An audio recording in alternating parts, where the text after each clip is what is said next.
क्या डायबिटीज़ के मरीज़ लीची खा सकते हैं? लीची एक काफ़ी मीठा फल है और अगर आपको शुगर है, डायबिटीज़ है, तो आप लोग शायद लीची नहीं खाते होंगे। लेकिन क्या डायबिटीज़ के मरीज़ को लीची खाना चाहिए? खा सकते हैं? खाएँगे तो क्या शुगर बढ़ेगा? तो इसके बारे में हम आज डिस्कस करेंगे। नमस्कार दोस्तों, मेरा नाम डॉक्टर अनुपम घोष है। मैं एक डायबिटीज़ कोच हूँ और एक फ़िटनेस न्यूट्रिशन स्पेशलिस्ट। तो आज हम बात कर रहे हैं क्या डायबिटीज़ के मरीज़ लीची खा सकते हैं। लीची मीठा फल है, हम सबको पता है, और हम सबको पता है कि अगर शुगर है, डायबिटीज़ है, तो हमें मीठा फल से परहेज़ करना चाहिए। लेकिन मैंने आप लोग को पहले भी बताया, बहुत सारे वीडियोज़ में बताया है कि मीठे से कुछ नहीं होता है। आपको ग्लाइसेमिक इंडेक्स और ग्लाइसेमिक लोड के बारे में पता होना चाहिए और तभी आप डिसाइड कर सकते हैं कि आपको वो फल खाना चाहिए या नहीं खाना चाहिए। तो अगर मैं लीची के ग्लाइसेमिक इंडेक्स की बात करूं तो लीची का ग्लाइसेमिक इंडेक्स 50 है और 50 जो है वो लो ग्लाइसेमिक इंडेक्स कैटेगरी में आता है। लेकिन लीची का ग्लाइसेमिक इंडेक्स जो 50 है वो बाकी कुछ फलों से काफ़ी ज़्यादा है और कुछ फलों से कुछ कम भी है। तो आप जब भी कंपेयर करेंगे तो ग्लाइसेमिक इंडेक्स अगर आप कंपेयर करेंगे एक फल से जिसका काफ़ी कम है तो उसके मुकाबले वो ज़्यादा हो जाएगा, और अगर आप ग्लाइसेमिक इंडेक्स कंपेयर करेंगे उस फल से जिसका ग्लाइसेमिक इंडेक्स ज़्यादा है तो उसका ग्लाइसेमिक इंडेक्स कम हो जाएगा। तो ग्लाइसेमिक इंडेक्स भी रिलेटिव है, लेकिन ग्लाइसेमिक इंडेक्स को डिवाइड किया गया है low glycaemic index, medium glycaemic index और हाई ग्लाइसेमिक इंडेक्स। तो अगर किसी भी फूड आइटम का ग्लाइसेमिक इंडेक्स 55 से कम है तो वो लो कैटेगरी में आता है, लो ग्लाइसेमिक इंडेक्स कैटेगरी में आता है।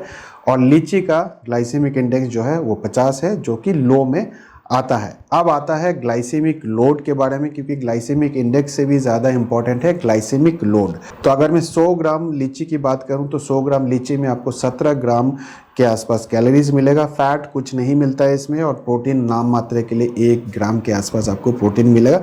तो 17 gram carbohydrate in comparison to other fruits थोड़ा सा ज़्यादा हो सकता है, किसी के कंपैरिजन में कम भी हो सकता है। तो लीची का ग्लाइसेमिक लोड जो है वो आप कैलकुलेट कर सकते हैं बहुत आसानी से, 50 मल्टीप्लाइड बाय 17, ठीक है, और डिवाइडेड बाय 100। तो अगर आप ये करेंगे तो आप देखेंगे कि 8.5 के आसपास वो आता है, और 8.5 ग्लाइसेमिक लोड जो है वो 10 के नीचे है, यानी कि लीची जो है एक लो ग्लाइसेमिक फ्रूट में आता है। तो 100 ग्राम लीची अगर आप खाते हैं तो वो लो ग्लाइसेमिक लोड में आता है। लेकिन ग्लाइसेमिक लोड सब कुछ नहीं होता है। अगर आप सिर्फ और सिर्फ ग्लाइसेमिक लोड के ऊपर चलेंगे तो शायद आप डायबिटीज़ रिवर्स नहीं कर सकते, क्योंकि जब आप एक बैलेंस डाइट नहीं लेंगे, बाकी न्यूट्रिशन भी आप नहीं लेंगे, तब तक डायबिटीज़ रिवर्सल मुमकिन नहीं है। एक होता है मैक्रोन्यूट्रिएंट, एक होता है माइक्रोन्यूट्रिएंट। तो मैक्रोन्यूट्रिएंट होता है आपके प्रोटीन, फैट एंड कार्बोहाइड्रेट, और माइक्रोन्यूट्रिएंट्स आता है विटामिन्स, मिनरल्स, एंटीऑक्सीडेंट्स, ये सारे चीज़ होते हैं। तो अगर आप माइक्रोन्यूट्रिएंट पे फोकस नहीं करेंगे तो आप अपने इम्यून सिस्टम को ठीक नहीं कर सकते, आप अपना हेल्थ को ठीक नहीं कर सकते। तो इसलिए माइक्रोन्यूट्रिएंट भी लेना बहुत ज़रूरी है। और जब आप फल खाते हैं, लीची खाते हैं, लीची में भी आपको अच्छा खासा माइक्रोन्यूट्रिएंट मिलेगा, और सबसे इम्पॉर्टेंट माइक्रोन्यूट्रिएंट है विटामिन सी। अगर आप 100 ग्राम लीची खाते हैं तो आपको पूरे दिन की विटामिन सी की जितनी रिक्वायरमेंट होती है वो आपको मिल जाता है। तो लीची एक बहुत ही अच्छा सोर्स है विटामिन सी का। तो आपको कोई मार्केट से सप्लीमेंट लेने की ज़रूरत नहीं है। तो अगर आप नेचुरल तरीके से खाना खाएंगे तो आपको कोई सप्लीमेंट की ज़रूरत नहीं पड़ेगी, क्योंकि नेचुरल चीज़ों में आपको हर चीज़ मिल जाता है, विटामिन्स, मिनरल्स, सारे चीज़ आपको मिल जाएंगे। लीची में कंपाउंड पाया जाता है जिसको बोलते हैं हम ओलिगेनॉल। ओलिगेनॉल जो है आपके शरीर के लिए बहुत अच्छा है।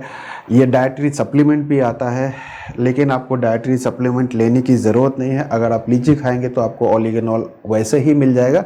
और ओलिगेनॉल जब आप लेते हैं तो ये देखा गया है, बहुत सारे स्टडीज़ में ये देखा गया है कि उससे आपकी ट्राइग्लिसराइड को कम करने में मदद करता है। तो अगर आपका ट्राइग्लिसराइड हाई है तो आप लीची खाएंगे तो आपके ट्राइग्लिसराइड को भी कम करने में मदद करेगा। ओलिगेनॉल से आपके इम्यून सिस्टम भी बूस्ट होता है, आपके मेटाबॉलिज्म भी स्ट्रॉन्ग होता है। तो अगर आपको स्ट्रेस है और जिसके कारण आपकी कॉर्टिसोल लेवल बढ़ गया है, इन्फ्लेमेशन हो गया है, तो अगर आप लीची खाएंगे और लीची में ऑलिगेनॉल होता है तो वो आपके इम्यून सिस्टम को स्ट्रॉन्ग करेगा, इन्फ्लामेशन को दूर करेगा और साथ ही साथ आपके मेटाबॉलिज्म को भी ठीक करेगा, जिससे कि आपका सेहत बहुत अच्छा रहेगा। लीची में एक और कंपाउंड पाया जाता है जिसको बोलते हैं हाइपोग्लाइसिन ए।